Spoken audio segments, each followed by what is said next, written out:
ఇది graduates MLC election. దీంట్లో ముఖ్యమంత్రి రేవంత్ రెడ్డి గారు మొన్న ఎలక్షన్లో చెప్పినారు 2 లక్షల ఉద్యోగాలు కల్పిస్తామని చెప్పి మాట ఇవ్వడం జరిగింది.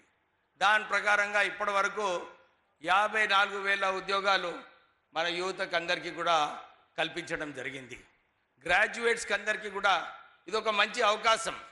ముఖ్యమంత్రి రేవంత్ రెడ్డి గారు ఏదైతే మాట ఇచ్చారో అవుట్ సోర్సింగ్ని దాన్ని పర్మనెంట్ చేయడము, కొత్త ఉద్యోగాలు రావడము, కొత్త డిఎస్సి, మొన్న డిఎస్సిలో 10,000 ఉద్యోగాలు వచ్చినప్పటికీ కూడా మళ్ళొక డిఎస్సి పిలిపించి ఇంకా ఎక్కువ ఉద్యోగాలు భర్తీ చేస్తామని చెప్పి వారు మాట ఇవ్వడం జరిగింది.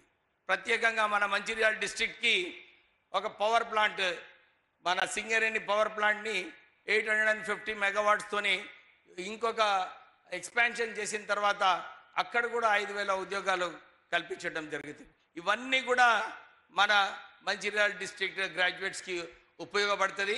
మీరందరూ ఇది గమనించి ఈ ఎలక్షన్లో మన నరేందర్ రెడ్డి గారిని మీరందరూ ఓటేసి గెలిపించాలని చెప్పి కోరుతూ, దాంతోపాటు మొన్న ముఖ్యమంత్రి గారితో మాట్లాడేటప్పుడు ఇదే చెప్పినాము.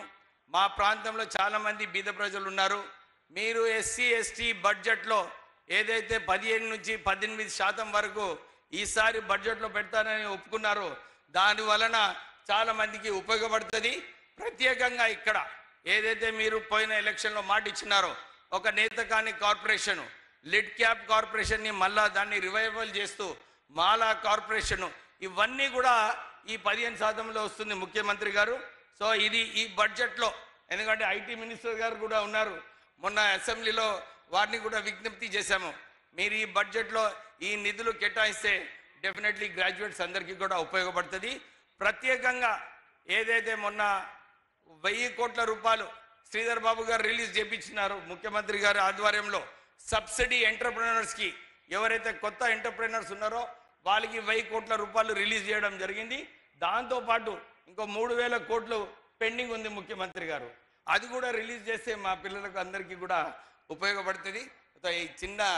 ఈ బడ్జెట్లో ఇవన్నీ నిధులు కూడా కేటాయించాలని చెప్పి మళ్ళీ ఒక మంచి అవకాశం మన గ్రాడ్యుయేట్స్కి మీ ద్వారా కలుగుతుంది. ఈసారి మన నరేందర్ రెడ్డి గారికి ఓటేసి గెలిపించాలని చెప్పి కోరుతూ ముగిస్తున్నాను. జై కాంగ్రెస్.